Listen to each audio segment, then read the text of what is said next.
ओम शांति। 7 फरवरी 2024। बाबा के महावाक्य। मीठे बच्चे, आत्म अभिमानी विश्व का मालिक बनाता है। देह अभिमान कंगाल बना देता है। इसलिए आत्म अभिमानी भव। प्रश्न: कौन सा अभ्यास अशरीरी बनने में बहुत मदद करता है? उत्तर: अपने को सदा एक्टर समझो। जैसे एक्टर पाठ पूरा होते ही वस्त्र उतार देते हैं, ऐसे तुम बच्चों को भी यह अभ्यास करना है। कर्म पूरा होते ही पुराना वस्त्र शरीर छोड़ अशरीरी हो जाओ। आत्मा भाई भाई है, यह अभ्यास करते रहो।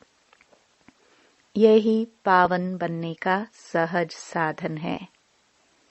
शरीर को देखने से क्रिमिनल ख्यालात चलते हैं, इसलिए अशरीरी भव। ओम शांति। बाप बैठ बच्चों को समझाते हैं, क्योंकि बहुत बेसमझ बन गए हैं। 5000 वर्ष पहले भी तुमको समझाया था और दैवी कर्म भी सिखलाए थे। तुम देवी देवता धर्म में आए थे, फिर ड्रामा प्लान अनुसार पुनर्जन्म लेते लेते और कलाएं कमती होते होते यहाँ प्रैक्टिकली बिल्कुल ही नील कला हो गई है। क्योंकि यह है ही तमो प्रधान रावण राज्य। यह रावण राज्य भी पहले सतो प्रधान था, फिर सतो रजो तमो बना है। अब तो बिल्कुल ही तमो प्रधान है। अब इसका अंत है। रावण राज्य को कहा जाता है आसुरी राज्य। रावण को जलाने का फैशन भारत में है। राम राज्य और रावण राज्य भी भारतवासी कहते हैं। राम राज्य होता ही है सतयुग में, रावण राज्य है कलयुग में। यह बड़ी समझने की बातें हैं। बाबा को वंडर लगता है, अच्छे अच्छे बच्चे पूरी रीति न समझने के कारण अपनी तकदीर को लकीर लगा देते हैं। रावण के अवगुण चटक पड़ते हैं। दैवी गुणों का खुद भी वर्णन करते हैं। बाप ने समझाया है, तुम वही देवताए थे। तुम ही 84 जन्म भोगे हैं। तुमको फर्क बताया है, तुम क्यों तमो प्रधान बने हो। यह है रावण राज्य। रावण है सबसे बड़ा दुश्मन, जिसने ही भारत को इतना कंगाल तमो प्रधान बनाया है। राम राज्य में इतने आदमी नहीं होते हैं। वहां तो एक धर्म होता है। यहाँ तो सब में भूतों की प्रवेशता है। क्रोध लोभ मोह का भूत है ना।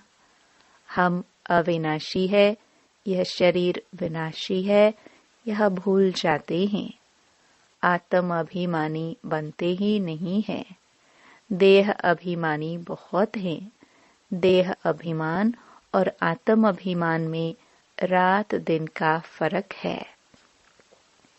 आत्म अभिमानी देवी देवता सारे विश्व के मालिक बन जाते हैं।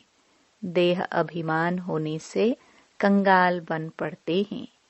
भारत सोने की चिड़िया था। भल कहते भी हैं, परंतु समझते नहीं हैं। शिव बाबा आते हैं दैवी बुद्धि बनाने। बाप कहते हैं, मीठे मीठे बच्चों, तुमको विश्व का मालिक बनाता हूँ। यह लक्ष्मी नारायण विश्व के मालिक थे। कब सुना कि इन्हों को राज्य किसने दी?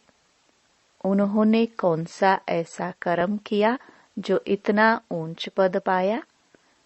कर्मों की बात है ना। मनुष्य आसुरी कर्म करते हैं तो वह कर्म विकर्म बन जाता है। सतयुग में कर्म अकर्म होते हैं, वहां कर्मों का खाता होता नहीं। बाप समझाते हैं, न समझने कारण बहुत विघ्न डालते हैं। कह देते हैं शिव शंकर एक हैं। अरे शिव निराकार अकेला दिखाते हैं, शंकर पार्वती दिखाते हैं। दोनों की एक्टिविटी बिल्कुल ही अलग। मिनिस्टर और प्रेसिडेंट को एक कैसे कहेंगे? दोनों का मर्तबा बिल्कुल अलग है। तो शिव शंकर को एक कैसे कह देते हैं? यह जानते हैं। जिनको राम संप्रदाय में आना नहीं है वे समझेंगे भी नहीं। आसुरी संप्रदाय गालियां देंगे, विघ्न डालेंगे, क्योंकि उनमें 5 विकार है ना। देवताएं हैं संपूर्ण निर्विकारी, उन्हों का कितना ऊंच पद है। अब तुम समझते हो हम कितने विकारी थे। विकार से पैदा होते हैं। सन्यासियों को भी विकार से पैदा होना है, फिर सन्यास करते हैं। सतयुग में यह बातें नहीं होती। सन्यासी सतयुग को समझते भी नहीं। कह देते हैं सतयुग है ही है। जैसे कहते हैं श्री कृष्ण हजीरा हजूर है, राधे भी हजीरा हजूर है। अनेक मत मतांतर, अनेक धर्म हैं। आधा कल्प दैवी मत चलती है जो अब तुमको मिल रही है। तुम ही ब्रह्मा मुख वंशावली, फिर विष्णु वंशी और चंद्र वंशी बनते हो। वह दोनों डायनेस्टी और एक ब्राह्मण कुल कहेंगे। इनको डायनेस्टी नहीं कहेंगे। इनकी राजाई होती नहीं। यह भी तुम ही समझते हो। तुम्हारे में भी कोई कोई समझते हैं। कोई तो सुधरते ही नहीं। कोई न कोई भूत है। लोभ का भूत, क्रोध का भूत है ना। सतयुग में कोई भूत नहीं। सतयुग में होते हैं देवताएं जो बहुत सुखी होते हैं। भूत ही दुख देते हैं। काम का भूत आदि मध्य अंत दुख देता है। इसमें बहुत मेहनत करनी है। मासी का घर नहीं है। बाप कहते रहते हैं भाई बहन समझो तो क्रिमिनल दृष्टि न जाए। हर बात में हिम्मत चाहिए। कोई कह देते हैं शादी नहीं करोगे तो निकलो घर से बाहर, तो हिम्मत चाहिए। अपनी जांच भी की जाती है। तुम बच्चे बहुत पद्मा पदम भाग्यशाली बन रहे हो। यह सब कुछ खत्म हो जाएगा। सब कुछ मिट्टी में मिल जाना है। कोई तो अच्छी हिम्मत रख चल पड़ते हैं, कोई तो हिम्मत रख फिर फेल हो जाते हैं। बाप हर बात में समझाते रहते हैं, परंतु नहीं करते तो समझा जाता है पूरा योग नहीं है। भारत का प्राचीन राजयोग तो मशहूर है। इस युग से ही तुम विश्व के मालिक बनते हो। पढ़ाई है सोर्स ऑफ इनकम। पढ़ाई से ही नंबरवार तुम ऊंच पद पाते हो। भाई बहन के संबंध में भी बुद्धि चलायमान होती है। इसलिए बाप इससे भी ऊंच ले जाते हैं कि अपने को आत्मा समझो, दूसरे को भी आत्मा भाई भाई समझो। हम सब भाई भाई हैं तो दूसरी दृष्टि जाएगी नहीं। शरीर को देखने से क्रिमिनल ख्यालात आते हैं। बाप कहते हैं बच्चे अशरीरी भव, देही अभिमानी भव। अपने को आत्मा समझो। आत्मा अविनाशी है, शरीर से पाठ बजाया, फिर शरीर से अलग हो जाना चाहिए। वह एक्टर्स पाठ पूरा कर कपड़ा बदली कर देते हैं। तुमको भी अब पुराना कपड़ा शरीर उतार नया कपड़ा पहनना है। इस समय आत्मा भी तमो प्रधान, शरीर भी तमो प्रधान है। तमो प्रधान आत्मा मुक्ति में जा नहीं सकती। पवित्र हो तब जाए, अपवित्र आत्मा वापस नहीं जा सकती। यह झूठ बोलते हैं कि फलाना ब्रह्म में लीन हुआ, एक भी जा नहीं सकते। वहां जैसे सीजरा बना हुआ है वैसे ही रहता है। यह तुम ब्राह्मण बच्चे जानते हो। गीता में ब्राह्मणों का नाम कुछ भी दिखाया नहीं है। यह तो समझाते हैं प्रजापिता ब्रह्मा के तन में प्रवेश करता हूँ तो जरूर एडॉप्शन चाहिए। वह ब्राह्मण है विकारी, तुम हो निर्विकारी। निर्विकारी बनने में बहुत सितम सहन करने पड़ते हैं। यह नाम रूप देखने से बहुतों को विकल्प आते हैं। भाई बहन के संबंध में भी गिर पड़ते हैं। लिखते हैं, बाबा हम गिर पड़े, काला मुंह कर लिया।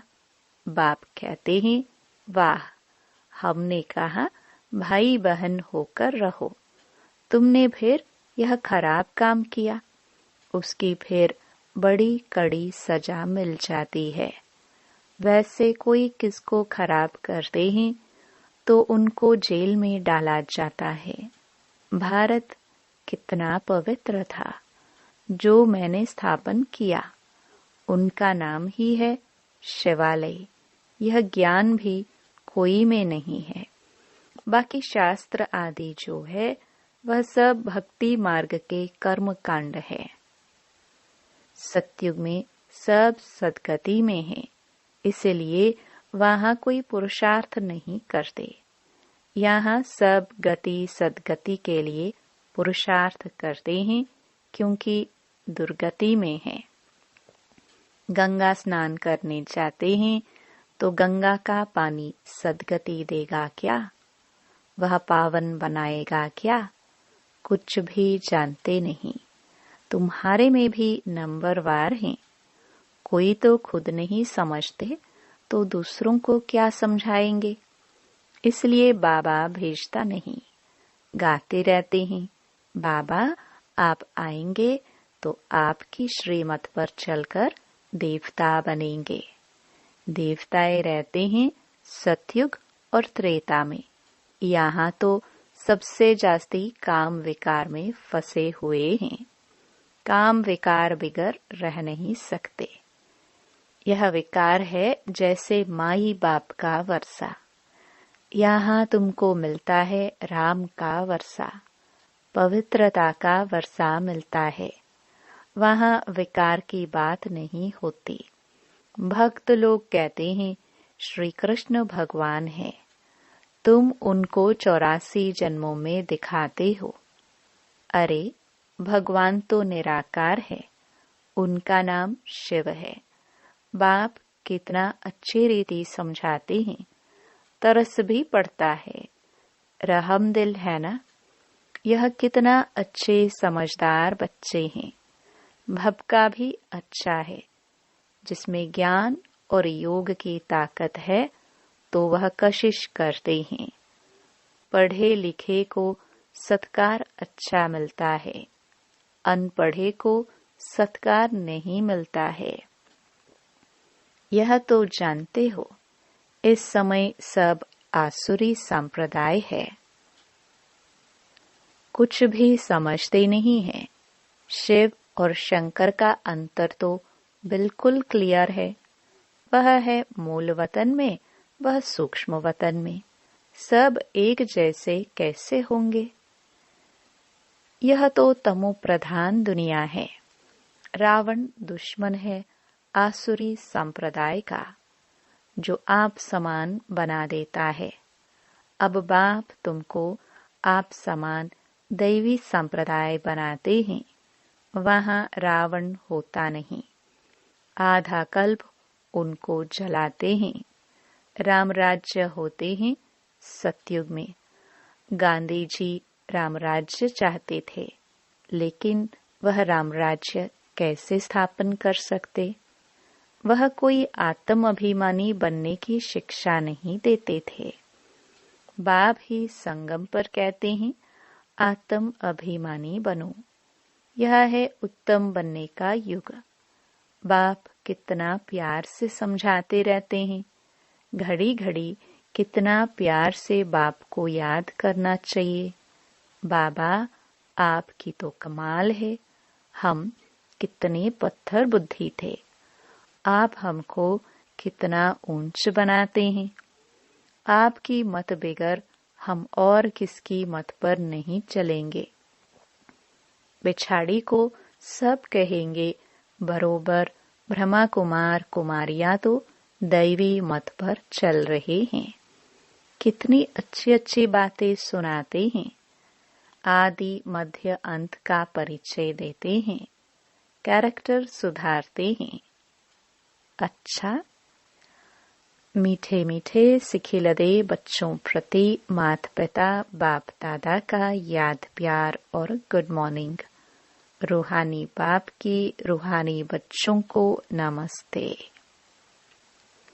धारणा के लिए मुख्य सार।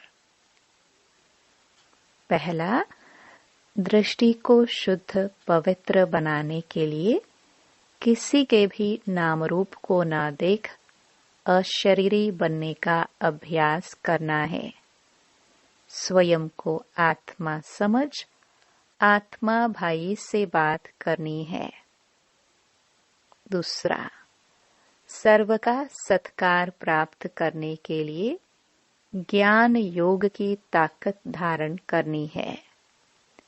दैवी गुणों से संपन्न बनना है। कैरेक्टर सुधारने की सेवा करनी है। वरदान,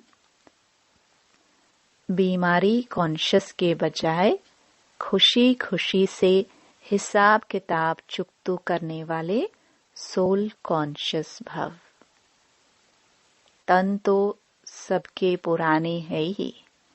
हर एक को कोई ना कोई छोटी बड़ी बीमारी है, लेकिन तन का प्रभाव अगर मन पर आ गया तो डबल बीमार हो, बीमारी कॉन्शियस हो जाएंगे। इसलिए मन में कभी भी बीमारी का संकल्प नहीं आना चाहिए। तब कहेंगे सोल कॉन्शियस। बीमारी से कभी घबराओ नहीं। थोड़ा सा दवाई रूपी फ्रूट खाकर उसे विदाई दे दो। खुशी खुशी से हिसाब किताब चुकतो करो। स्लोगन, हर गुण हर शक्ति का अनुभव करना अर्थात अनुभवी मूर्त बनना। ओम शांति।